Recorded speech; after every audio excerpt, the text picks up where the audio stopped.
This is the Work Smart Hypnosis Podcast, session number 344. Howard Cooper on metaphors to release anxiety. Welcome to the Work Smart Hypnosis Podcast with Jason Linett, your professional resource for hypnosis training and outstanding business success. Here's your host, Jason Linett. Welcome back to the program, and I'm going to be brief in the introduction this week because Howard Cooper has become one of our favorite guests to often have on this program. And what he does exceptionally well when he's on here is genuinely just to peel back the curtain and talk about exactly what's working for him right now in the shape of his business, his practice, his process of helping clients. So we'll link to these in the show notes at worksmarthypnosis.com, which you can easily find by going to worksmarthypnosis.com/344. But previous episodes, like Howard's Marketing Epiphany, where a conversation that he and I had a number of years ago suddenly clicked, and how he was then implementing that strategy exceptionally well in his business. And I will say, one of the most popular episodes we've ever put out, Howard Cooper ruins a magic trick. Which, if that doesn't pique your curiosity, I don't know what will, but it's perhaps the most artistic and most effective way to address the question of, will the hypnosis wear off? Well, this week's episode, Howard Cooper on metaphors to release anxiety, which, by the way, was actually a live interview that I did in our private Facebook Work Smart Hypnosis community, which you can go over to the show notes, the link I mentioned earlier, and actually watch it in real time or continue to listen here. And it's where, as he talks about metaphors, Howard actually completely premieres his new book, which at the time of this recording is still coming soon. However, whenever you listen to this, head over to russellofleaves.com. And again, we'll put that in the show notes at worksmarthypnosis.com/344. But that Russell of Leaves book is one that shares a metaphor in terms of helping children to release anxiety, overcome fears. And stick around, by the way, to the end of this conversation, because there's an incredible process that he shares, which, yes, it was specific about working with children for bedwetting by way of hypnotic metaphor, yet with a little bit of creativity, you can see how it's a formula you could apply to all sorts of different issues that a hypnotist could work with a child on. Plus, the benefit of having the real-time Facebook Live audience that you had, you're going to hear us respond to some of the concerns that people had as they were listening, and Howard artfully gives the right answer at that point in terms of how to make sure we're practicing within our scope of practice. So again, you can head to the show notes at worksmarthypnosis.com to get all the details of how to get Howard's book as it releases, as well as just how to keep up with this guy because he's doing some great work. And while you're there too, check out this easy to remember link, velvetropehypnosis.com.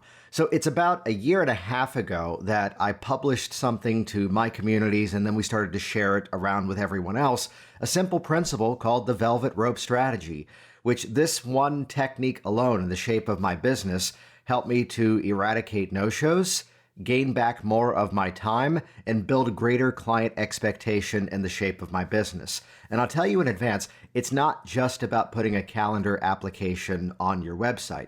Instead, what it's really about is taking back better control of the dialogue and helping your clients to elevate themselves to the fact that, yes, this is something that they are ready to address. What we've actually done is we've spun this off and made it available for an extremely low price. So head over to velvetropehypnosis.com, watch the video, read some of the stories, and join us inside of that easy-to-digest program. And with that, let's head over to Howard Cooper in the UK. This is episode number 344, Howard Cooper on metaphors to release anxiety.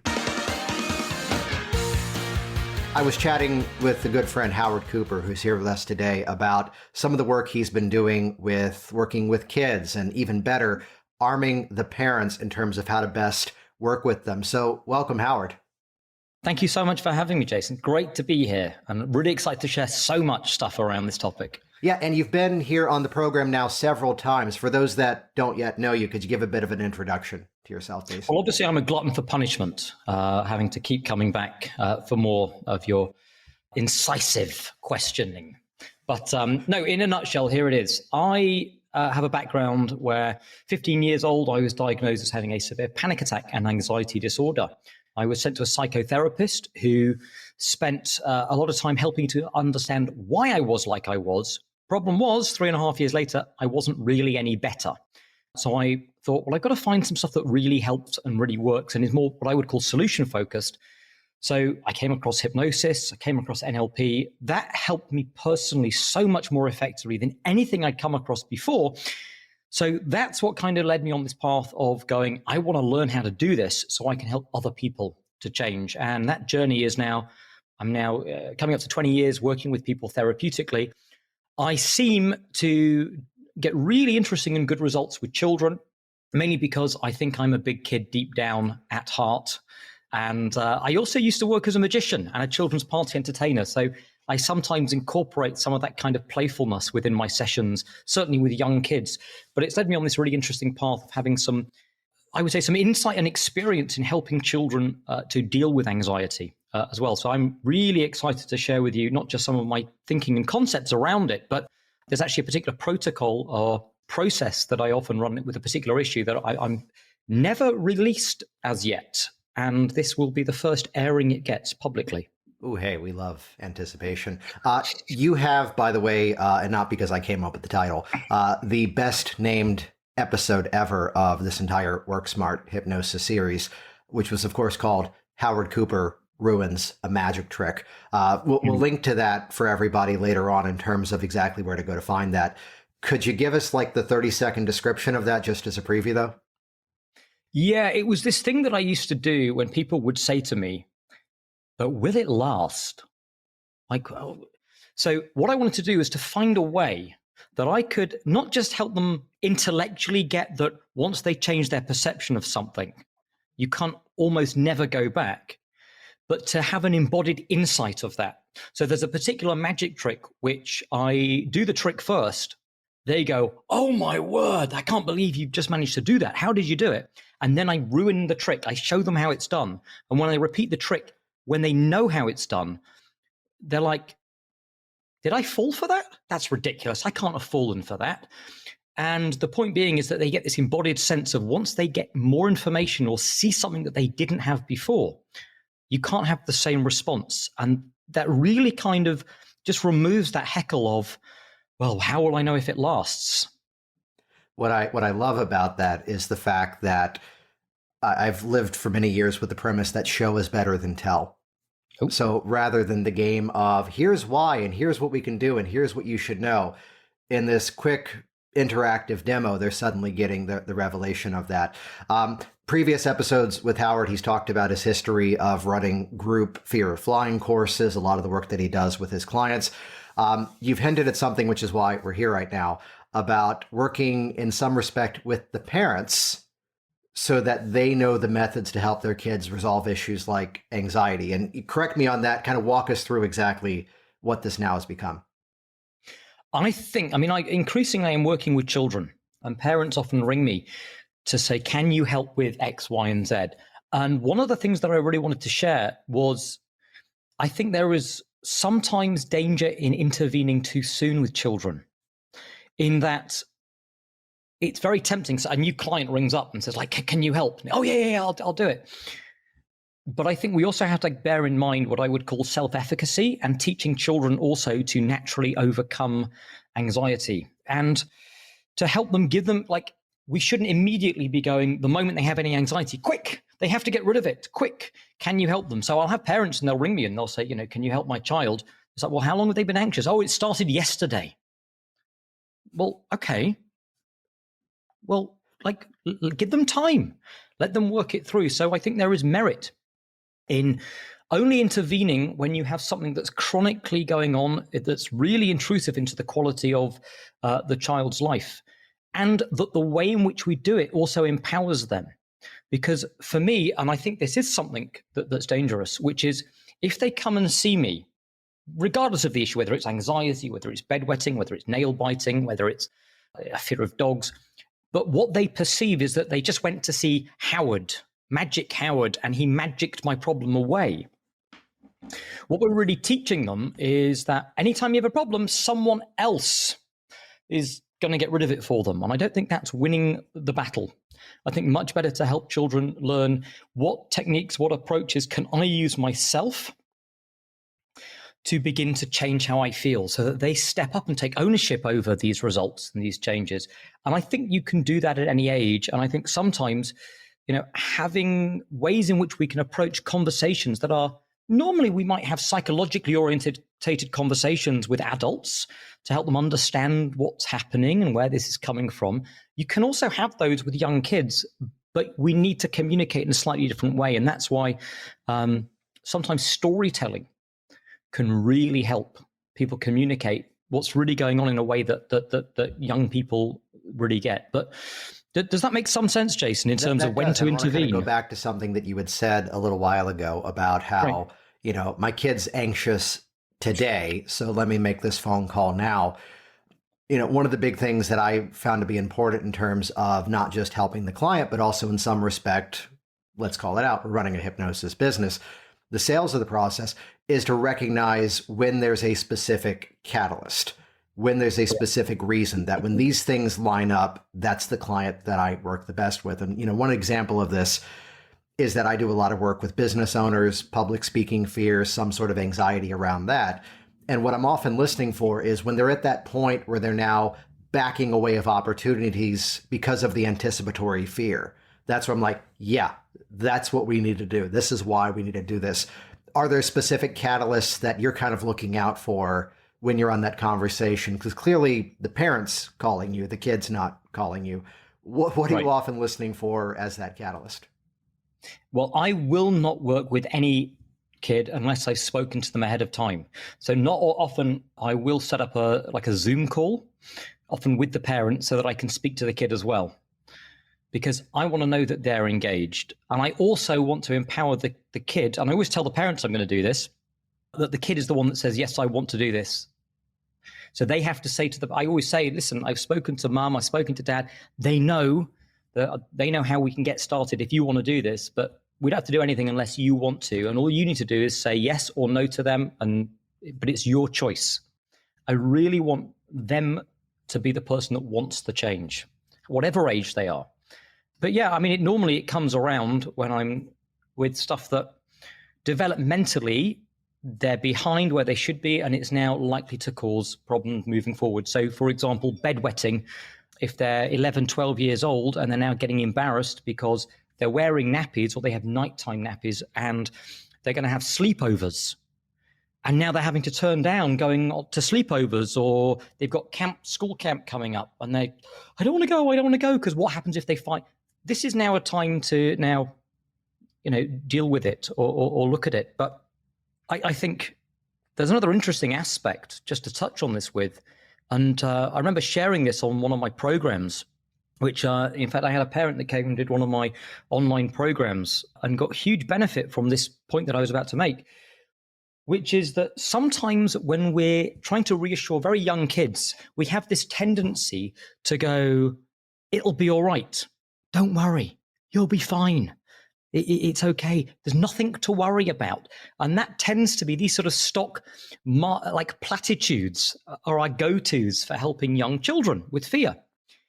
And I felt guilty of this. I'll give you a good example. My son, George, at about 5 years old, I think he'd seen some YouTube clip about the Great Fire of London and now became terrified of fire. And so, I'd put him down to bed and he'd suddenly start screaming, Daddy, help. And I come running up. What is it? He goes like, I'm terrified. Like, what about? Fire. Okay. And for the first few nights, I was like, no, there's nothing to worry about. You're fine. You're absolutely okay. Don't worry. And it just carried on.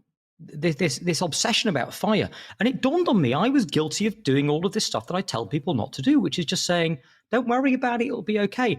And on what planet am I living on where it's okay to tell children that fire is okay and there's nothing to fear? Like, fire is dangerous. We do want children to have a healthy respect for fire, do we not? So I tried a different approach, which is next time he screamed and went, Daddy, I'm terrified of fire. Instead of saying, it's fine, there's nothing to worry about, I went, well, fire is actually dangerous. And you should have seen his eyes. He just went, what? I'm right? Like, you've been, but here's what happened. Instead of him responding for the first time with, you don't understand me, I've been trying to tell you, I really had his attention. He was like, oh, wow, Daddy's really validating this. I said, well, it is dangerous. So let me show you how we stay safe. And he didn't know that we had fire alarms. He didn't have any idea that these things existed. So I showed him the fire alarm that was outside his room that detects smoke and fire. I showed him what it sounds like when it's beeping. And then what happened is this. The next night, I put him down to bed and he starts screaming for me, Daddy, help, help. And I go running up and I said, what is it? He went, it's fire. And I went, shh, what can you hear? And he went, nothing. And I went, right, what does that mean? And it's like the little cogs started turning. Oh yeah, it means I'm safe. If I can't, it means I'm safe. Great. We did that a few nights in a row and then it just petered out, it stopped. Because what he had learnt was he began to develop a strategy for how he could navigate his own safety. Giving children strategies so that they can self-apply and give themselves, how do I know when I'm safe? How do I know when there's danger? Versus how do I not know? That's more effective than just relax, it'll be all right. And we see this with dogs, oh, the dog's fine, pet the dog. Well, not all dogs. Dogs can be dangerous. So, getting the kid to understand that you have to go and ask the parent, like, is this dog a friendly dog? Is it okay to pet him? These are the things that we need to do in terms of helping children navigate through wisdom rather than letting fear rule their anxiety. That's a really cool insight. I mean, we can apply that to every client. And I love that you wrap that up by talking about a dog. As when we got a dog last year, a new puppy, we're reading these books on animal training and house training. I'm like, that's what I do with my clients. That's what I do with my kids. Oh, wow. It's all the same formulas of coming up with a strategy. So rather than trying to just simply say, that's not an issue, don't worry about that, doing something that actually trains that process. And I'm imagining this is in some way a bit of a segue to the work that you've been doing in terms of how we can hypnotically make use of metaphor to instill this, the same way that, again, show is better than tell, that stories invite people into the experience. Stories allow people to observe something from a different perspective. And even though, yes, it can be at times a work of fiction, we're still learning human skills as a result of that. So kind of catch us up with what you've been up to in the last couple of years concerning this. Right. Well, many of people will know that sometimes people, not just kids, but sometimes people become afraid of things that pose no threat. So whether that's a fear of flying, and everyone knows statistically that flying is the safest form of transport, but I'm still afraid. There's often a process by which they're sort of misinterpreting threat. And a really good example of this, and actually it's the first thing that popped into my mind right now, a colleague of mine, and actually someone that you've done a podcast with as well, Felix Economarkis, who works with people who are food phobic. He gave me a really good example of this the other day, where he was working with a young kid who was terrified of food. And if you look back at the past, what likely had happened, they talked about they'd been ill and they'd thrown up. Now, you put a 2-year-old head and you think what's going on in their brain when they throw up and they look down, and let's be honest, sorry, it's going to get a bit graphic, but there's always diced carrots in sick, even if you haven't been eating them. So the little kid looks down, sees the diced carrots and thinks, I felt really bad. I'm seeing diced carrots. Carrots must be bad. And so the brain jumps to the wrong conclusion. Now, of course, the young brain's not going to go, I think it's microbes, I think it's bacteria, I think it's viruses. It's unseen. It's just going to be carrots are bad. So now their brain generalizes, and now they're afraid of carrots and other foods and so on. So I've seen this a lot in my work too. And it became around, well, how can I help children to understand that sometimes we become afraid of things that pose no threat? Like someone who doesn't really get that. So I started years ago playing around with a metaphor, a story that came to me. And it was really about a little rabbit. I described what would happen if a rabbit was walking down to eat some food and heard a rustle of leaves and out jumped a fox. The rabbit would obviously run away, but it would also think that anytime it heard the rustle of leaves, there might be a fox. And I played that out in my mind. What would happen if the rabbit had kids? And the kids were, following mum to eat some food, and they heard a rustle of leaves. What they would see was mum run away because she thinks there might be a fox. But the kids wouldn't see a fox. They'd just see rustles of leaves, mum running away. And what happens if the kids then went, hold on a moment, maybe the rustle of leaves is dangerous? And what would that happen? What would occur? And I would tell this story with kids until the point at which, obviously then fox comes along and they don't know to be afraid of fox. And fox says, what are you doing? And they're like, we're trying to stay away from leaves. And he's obviously like, well, can I help? And of course, when I start telling them this story, kids always start going, no, it's a fox. Stay away from the fox. The fox is dangerous. And they get really absorbed in this story. And after I started sort of playing around with this metaphor, I would have kids start saying, I would go, can you believe, I would say, that they became afraid of leaves? I mean, they were just leaves. You wouldn't fall for anything like that, would you? And they would go, no, I wouldn't do anything like that. And it would begin to bridge the gap into, well, what if this thing that you were afraid of were actually just the rustle of leaves? That was really not the right thing to be afraid of. You just come to the wrong conclusion like the kids in the story. And you can sometimes just watch them begin to clock it. They get it. Anyway, this story, it used to end really terribly, by the way. It was in therapy sessions as I began to, it was just like, and then the fox eats them all and they all die horribly. And I was like, well, I like the start of this story, but there needs to be a better narrative arc if I'm ever to release it. I'm flashing to all the examples of, there's legends around this now where there's like different movies that here is the script. They got the green light. Now they're on set filming it, looking at the script and going, oh dear. Right. We can't do this movie, which like Pretty Woman and Groundhog Day fit into these categories where they show up on the set. And it's like, yeah, just be flexible. We're going to give you new pages every single day. Yeah. I got to ask, what was happening in those sessions where Boy Who Cried Wolf, well, the fox did show up and it didn't end well. How was it going then? Well, we just sort of gloss over and they'd be like, oh, really? Oh, that's bad. I'd be like, yeah, but of course you wouldn't fall for that, would you? And we just segue into it. And it was never a big part of the session, that ending. It was more about the understanding the misinterpretation of fear. But I then thought, if I want it to translate better or for more people to get it, it would be nice if there was a better narrative arc. And one day, it just dawned on me, like the ending, for 3 years, by the way, 3.5 years, it's just been in the back of my head, this story, this metaphor. And finally, the ending popped up. It just occurred. And I ended up sitting and just wrote the whole thing in one evening. And I wrote it in rhyme, a bit like the Gruffalo. So Julia Donaldson, watch this space. But yes, I'm actually releasing this book. It's called The Russell Reed in about a month. And we have an amazingly talented illustrator who's doing it and releasing it and doing the work for it. And for those of you who are on the podcast, they won't see it, but I can hold up and show you some of the images as well. But I'd love to share the story. Yeah, we were chatting about this before, and that's why we're recording it here in this format, that I was asking Howard, are there segments you can share? And he just said, how about I just come on and read the entire story? It's only an 8-hour reading. Oh, so perfect. I think it's fine. We're going to splice it up, and this will be the podcast for the next 12 weeks. So there you go. Good to go. Absolutely. No, it's about a 5-minute reading, But I thought it would be nice to just share the story, because even if people like the story, you can start using it, start sharing it with clients, because it really seems to help. And I've had people contact me who saw the reading that I do of this on YouTube, over on my YouTube channel, Howard Cooper's Rapid ChangeWorks, where people have even watched the story there and then said to me, I shared that story with my adult client that I've been working with, and it really spoke to them as well. So I'm hoping it translates ages as well, or traverses them. Translates? Traverses?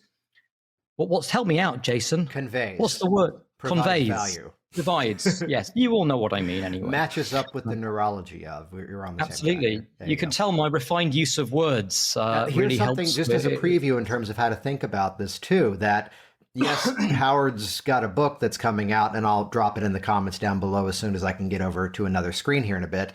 Easy to remember. It's russellofleaves.com. Easy to find. But he's about to read the entire thing. And here's what's cool. We were chatting about this, that your kids, how old are they now? 5 and 7. So same spread as mine. Mine are 8 and 10. And that experience that we as adults often play that game of, I've already read that book. with kids, they keep coming back to the same stories. They keep coming back to the same ones. Max, our youngest, just checked out from the library a book that he already owns a copy of.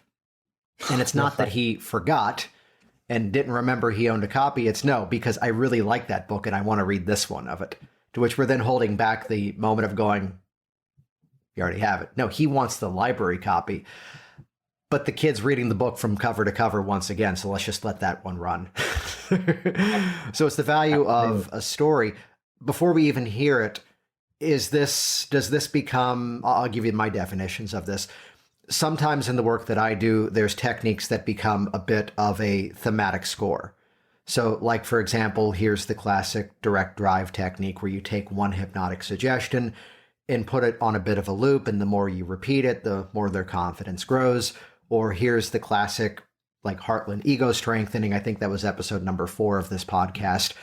And once I've done some of those suggestions once, I can then come back to those techniques once again, and they become a way of compounding advanced strategies. So I may have done some version of parts, some version of a 6-step reframe, which, Howard, I don't think I've told you this. I now do the 6-step reframe in 4 steps. Right. I don't want to show off, but 4 steps is all we need. But whatever advanced strategy, I'll come back to some framework of suggestions that we've done before to then compound the advanced work.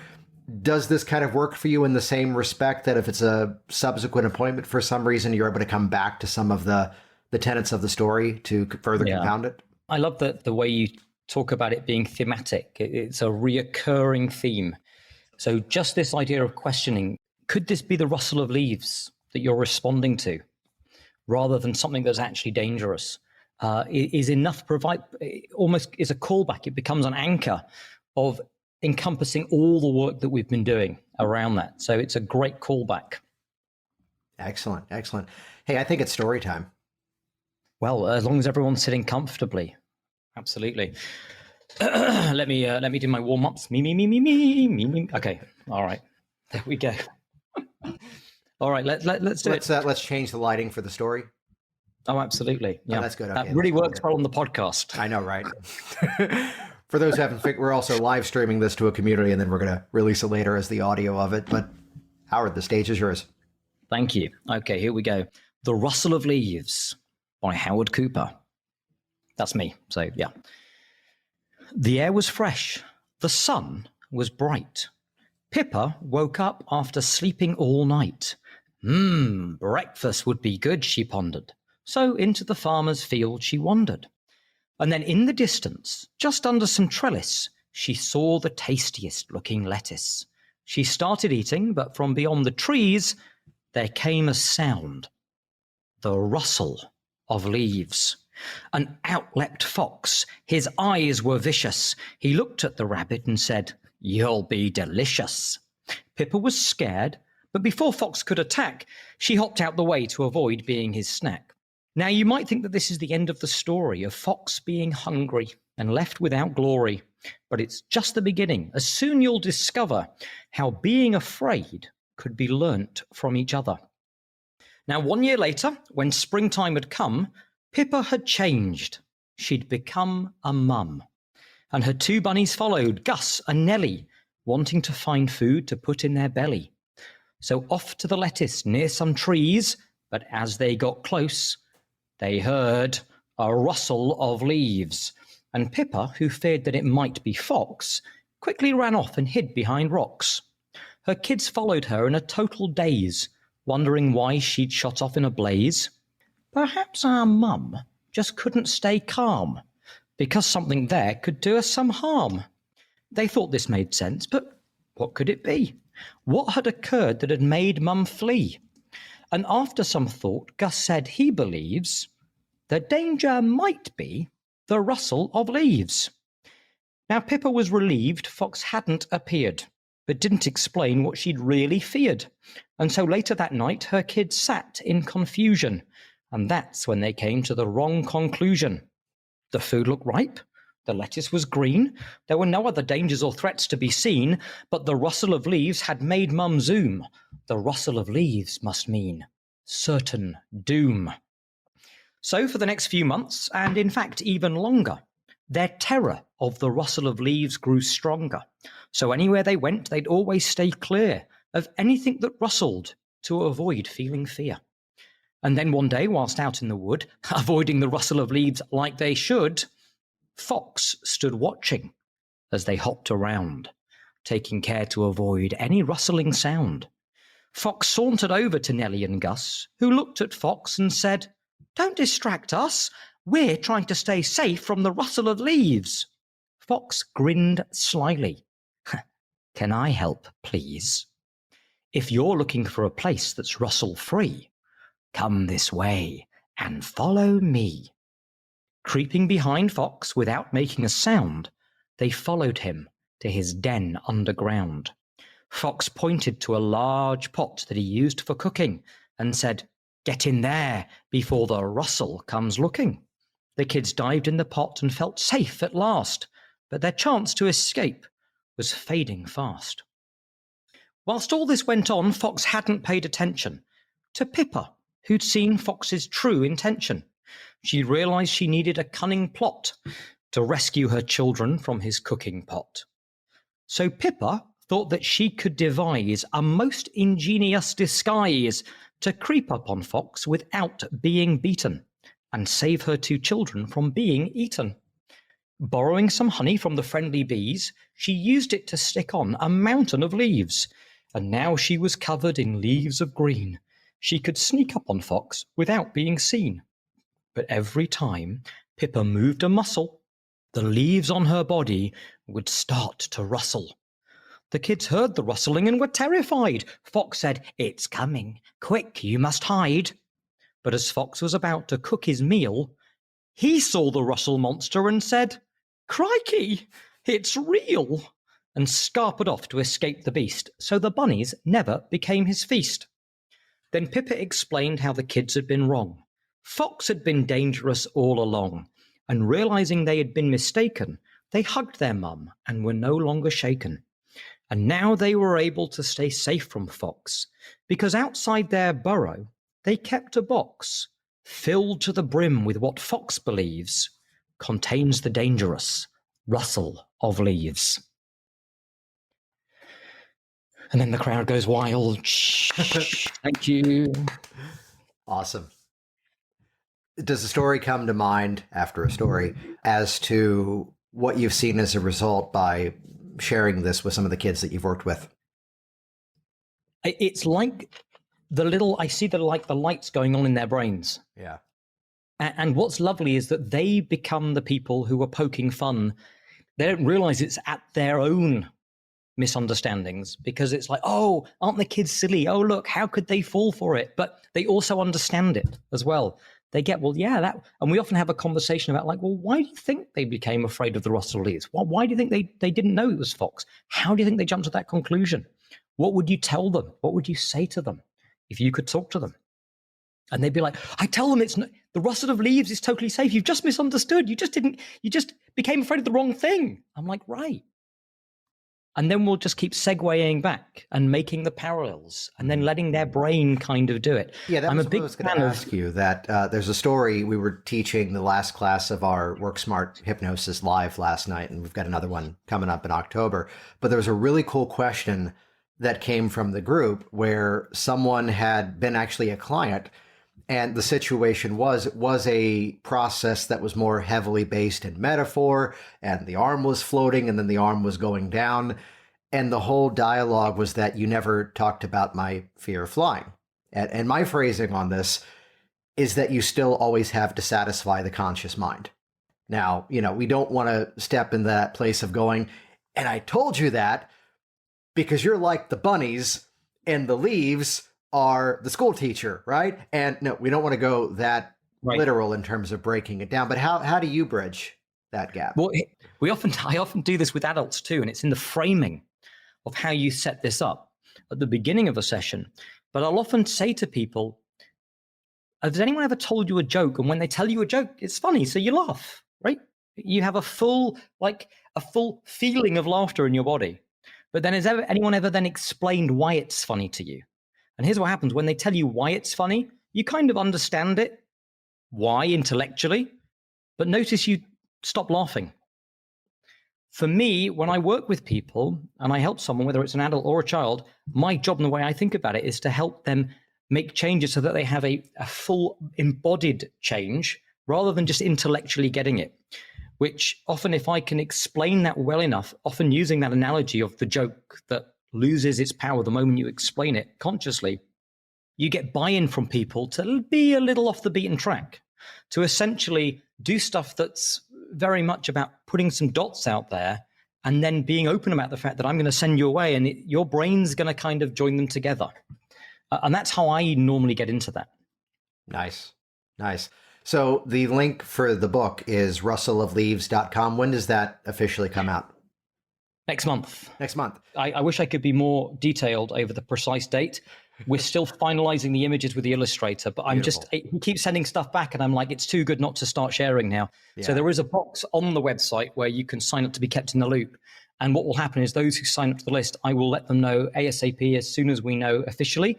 And the first few days, we're planning on having a heavily discounted sale to boost the ratings on Amazon. Nice. So that it's certainly worth being on that list to be kept in the loop because you're likely to get it at a much better price. Cool. And again, that's rustleofleaves.com. When we release this as the podcast, we'll put that in the show notes as well. We were chatting before we went live on this, and the tradition is that I keep naming your episodes specifically with the most clever titles. There was Howard Cooper Ruins a Magic Trick. There was Howard's Marketing Epiphany. And you called it out that I was going to call this episode. I knew where you were going. Yeah, that I was going to call this episode Howard Cooper Stops Wetting the Bed. But I think for your benefit and ours, though I think the click-through rate on that would be through the roof, it would create a flood of traffic. Oh, seriously. So instead, this Jason, will be releasing anxiety through metaphor. I think that one's going to be better. But we were chatting before we turned the cameras on here and the recordings on about some of the protocols that you've kind of workshopped in terms of working with kids for bedwetting. You want to chat about that a bit? I do. And just because I'm not sure if everyone heard it, Jason was talking, so he didn't respond to the moment when I said, you're in trouble. But we won't go back there, obviously. I haven't released it yet. We still could go with the title. Howard. It's like the other one runner-up was the Chris Thompson episode where he talks about his productivity cycle, which is that when he wakes up in the morning, he looks at his email on his phone because it's so much faster to delete the junk mail on your phone. That way, when his workday officially begins, all that junk has been cleared away. And we almost called that episode, Chris Thompson wakes up and looks at his junk. Instead, no words. Chris Thompson no on words. clearing away the junk, something of that nature. But talk to us about wetting the bed, Howard. I have been working with bedwetting for a while now with young kids. And again, like before, I'm always very careful that we don't intervene too early. So normally if they get into like 10 or 11 and it's still chronically a problem, that's when I'll start to do stuff with them. And in fact, there's a testimonial, and it was I was never able to post it because the wording was so ambiguous. They said, I sent my 11-year-old to see Howard, who's had a problem with bedwetting for years. And I was like, might want to reorder that a little bit. People might come to the wrong conclusions. There's been a process that seems to have been yielding really good results with bedwetting with youngsters in these situations. And I haven't really shared it publicly before, but I thought it might be nice to kind of to share it. So if anyone ever works with this kind of stuff, it's a really kind of cool way. And so let me cut to the chase. First of all, what I often find is that they're often very embarrassed about talking about it. So I very strategically am quite just blunt about the whole thing. And I often start with some psychoeducation. And I say, well, do you know like what happens with bedwetting and why it happens? And they're like, no, I don't get it. And I'm like, so I often go up to the whiteboard. I'm a big fan of my whiteboard here. I dive to the whiteboard, and leap up into action. And I draw a big bladder. And I say, listen, your bladder is like a bathtub. And a lot of people, what happens very naturally as they get older, right? Their body knows to close the plug at the bottom of the bath hole, right? Which makes sense because if you want to fill up the bath and you don't want the water to go down, what do? Put the plug in. All that's happened with you is that as you got older, when you go to bed, you forget to put the plug in. That's all. It's not a big deal. You're just forgetting to put the plug in. So what we're going to do is I'm going to show you how you put the plug in, right? A little plug at the bottom of your bladder so that all night it just doesn't come out. But I'll only show you this on one condition. And I like this. And they all giggle at this, but they get it. I say, I will only tell you how you can put the plug in if you promise me you'll let me show you how you take the plug out so that in the morning you can pee easily too, because we don't want the pee coming all the way up and out your mouth. And they go, oh, yeah, I'll learn that too, which I love because they've totally already bought into the idea that we can do this, right?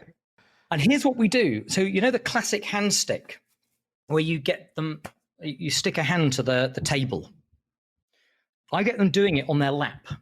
So I'll get their hand on their lap and I'll get them to create the feeling that their hand is stuck on their lap and that they can't pull it up. That feeling of stuck. And I'll get them to test it.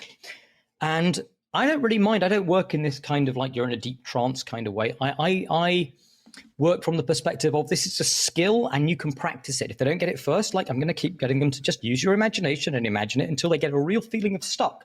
So vivid that they can't move their hand even if they try to lift it up. When they get it, here's what I do. I say, I want you to take that feeling of stuck in your hand and close your eyes and just imagine it moving all the way up your arm, all the way down, and just put it to the bottom of your bladder where the bladder plug is. See it in your mind and just give me a nod when the bladder plug is sealed up. And you'll know when it's sealed up because your arm will come up. It'll be unstuck. And so when their hand gets unstuck and they go, yeah, it's stuck now. Great. I go, fantastic. Great. So you can feel that. I said, let's do that in reverse so that you understand how to unlock it too.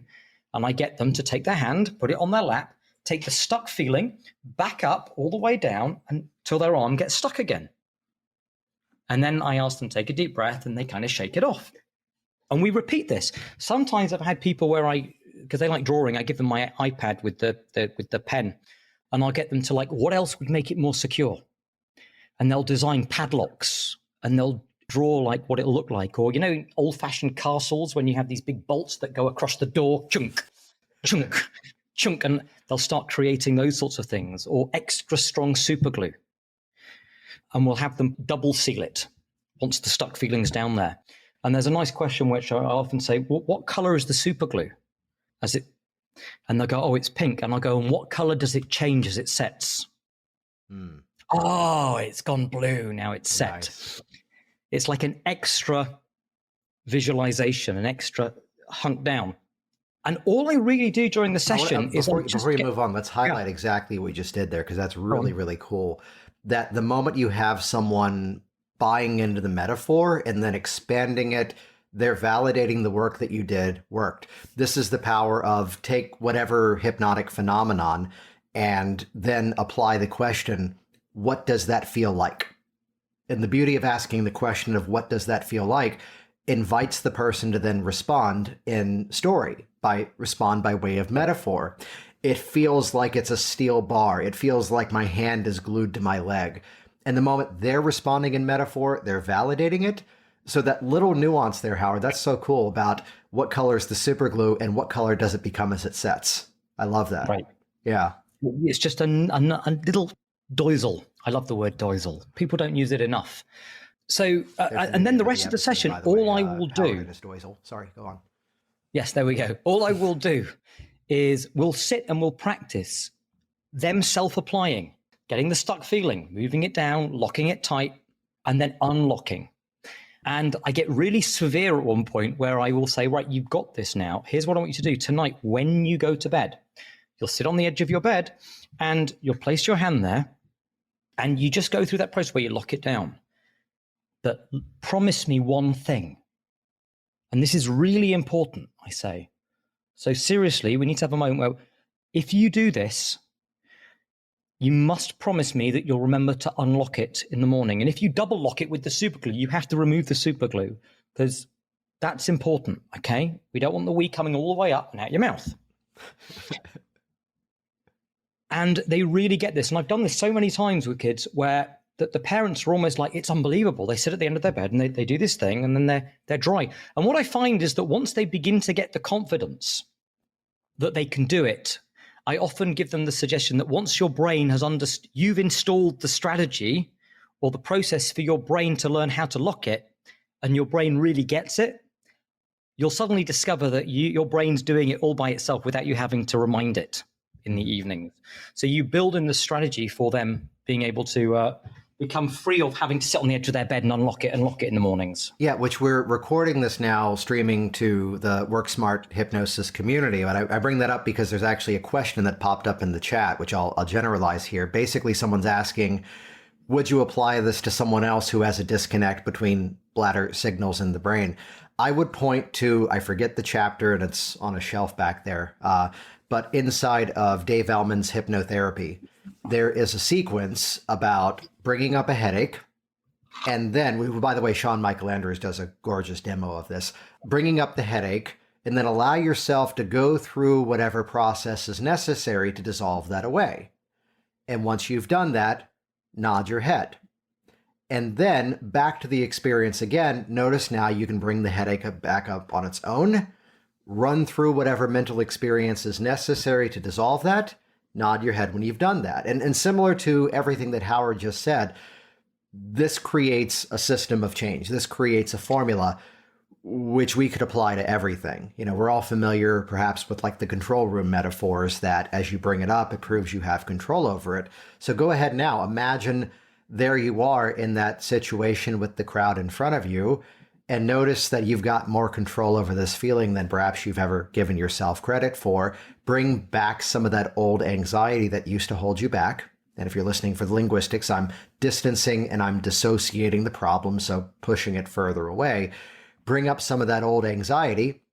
And now notice that without even a technique, you could observe what happens in your mind as that goes away. Now that you know how to do that, let's connect that to something, whether it's a finger squeeze anchor, whether it's a deep breath, whether a lot of my public speakers love the shift in posture as a way of kind of stepping into that peak performance state. So really, whatever the issue, whatever the situation, you know, now we're building that environment where now here's the sequence you can do on your own. Thanks for sharing that. No, it's fine. And I can see someone's done a question, but on my screen, it just says Facebook user says, and it's a really good point. And I would like to say this. So thank you. Yeah, let me, I'll do my best to read it here. Read it out. Not all bedwetting is caused by the kid not knowing how to control the sphincter function of the bladder. It can also be because the kid is not relaxing the sphincter correctly when urinating, and thus is not emptying the bladder. I could see challenge with this. Are you insisting that the kid have a urology work? Basically, are you working with them after they've seen a doctor? Yeah, I will always check with this. Like the first protocol is, have you been and seen someone medically? Have you been checked out? Is there anything else going on there? And unless they say to me, yeah, no, like we've been to the doctors, they said it's absolutely fine. There's nothing physiologically going on. This is the issue. I won't do it. I want them to go and see someone medically because we're not doctors, right? And there might be stuff. So absolutely, I'm really pleased that you brought that up because it's something that I do. It's just become part and parcel of how I do it. I don't think about it anymore. My classic story of that was, and we'll shorten the story, was the guy who calls up and is having some issues in the bedroom. And as I said, well, I'm happy to work with you on that once we have a referral from your doctor. What did your doctor say about that? Well, my doctor is going to convince me I'm crazy and it's something in my head. And I am hearing the humor in his voice. And I go, well, what if that is the issue, though? Let's confirm it's not something simple that a quick procedure could resolve. You know, I'll put it out there. I will not work with you unless you've seen your doctor for this and they've signed off on a form around that. And he goes, his next thing he says was, who can you recommend that won't make me do that? To which I go, well, as someone who's a bit of a leader in this profession, if you call around and find someone who will see you for that without first checking in that you've seen a doctor, I will tell you right now to turn and run away from that person. And he says some colorful phrases and wraps up the call. 3 months go by and the phone rings and he goes, hey, I just had to call and thank you. What for? He goes, you refused service. And that was the right thing you should have done. Because I did go to the doctor, and not to get into all the details, but a quick 10-minute procedure under local anesthesia, and everything is fixed. Thank you for not taking me as a client. by the way, how does this work for quitting smoking? Can I come to you for that one? I'm like, sure, come on in. Yeah. So putting in that ethical guideline, once we've cleared that, the plug in the color changing super glue. There is a bigger issue here as well, which I've talked about in the past, which is sometimes if we pitch ourselves as hypnotherapists and hypnotists, and then someone comes with an issue, sometimes there's this feeling that we have to do hypnosis or we have to do hypnotherapy in order to help. And I'm always reminded of a kid who comes to see me, and he's like, I'm very overwhelmed about my exams coming up. I feel like there's loads and loads of work and I'm never going to get it all done and so on. And I was like, well, we could do hypnosis, I'm thinking to myself, but let me ask him some more probing questions. I was like, well, what's your revision plan? Have you got like a timetable of how to do stuff? And he was like, what? And it turned out we spent like an hour and a half and we just like literally mapped out a revision timetable for him. And he went, oh, thank you. I can see it's all possible now. This is really helpful. And his mom said it was transformational. He didn't feel overwhelmed anymore. But sometimes there are these solutions that aren't hypnotically based in many ways, but it's just like some common sense. So I think I tell the quick story of, and this is like one example out of thousands, where just let's use the polite word here of ignorance. She just did not know. How's your diet? What are you typically eating? And how would you like that to be different? Oh, I don't understand why I'm not losing weight, because if I go to McDonald's, I get the burger and that's protein. So that's got to be healthier, right? And It was never the moment of saying, you're wrong, that's stupid, because that wouldn't have helped. It was instead, I created a new step of our process that day. She had already paid for the program. She had already filled out the forms. And at that point, I'll change the name for the story. Well, great. Now that we've done the consultative meeting, you're now going to call Stephanie and meet with her. She'll do a session with you by phone. You can meet with her in person. Her fees are really low. But what's great about her is she's a nutritionist who will talk with you and give you a roadmap of what to eat. And what's cool about what she does is she'll tell you what to eat rather than what not to eat. This way we can appropriately bombard you with the stuff that's good for you so you don't get caught up in the old stuff anymore. Once you've done that call with Stephanie, then when we meet for the next session, that will be our first hypnosis meeting. And I'll work with you to make what she's given you really easy. And to be fair, that's the one and only time I've ever had to go that route, just because she didn't have the knowledge. So I connected her with a resource that would help her to get there. Speaking of resources and artful transitions, Howard, how can people best get in contact with you? How can they find you? Well, let me just go through the list. I've got just a couple of ways in which people can check me out. For the listener of the audio program, Howard just unsheathed a scroll that was several yards in length. Everyone should have a comedy list for such occasions. There you go. Carry it with them at all moments. It's a perfect setup that we've been telling folks in hypnotic business systems, like as much as you can, one call to action, maybe two. Yeah. Now that I've said that, though, how can people find you? People go to rapidchange.works. All the links, everything you need is there. As well, if you want to head over to YouTube and check out and subscribe on Howard Cooper's Rapid Change Works, those two places will give you access to everything you need, including information about when the book's out and all the other stuff and the classes that I run and so on. So, yeah, that's how it'd be great to see you on board with all that. And I'd love to hear as well if anyone's sharing their story that you heard, even just conversationally, would love to hear about it and the results that people are getting with it. Excellent. Yeah, and we'll link in the show notes as this releases as a podcast over on worksmarthypnosis.com. Before we wrap it up, as we often do, any final thoughts for the listeners out there? Yeah, I think it's better to have loved a short goal than to never have loved at all.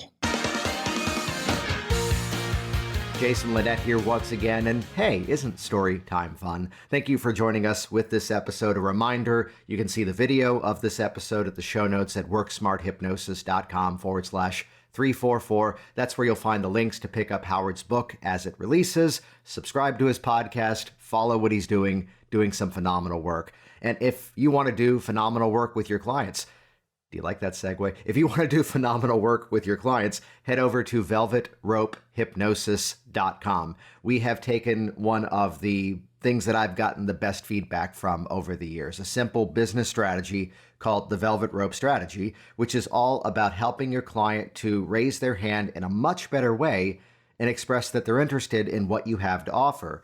And we've put it out there at an extremely low price just to get this in the hands of more people. So head over to velvetropehypnosis.com, watch the video, and pick up that easy-to-digest program. We'll see you soon. Thanks for listening to the Work Smart Hypnosis podcast at WorkSmartHypnosis.com.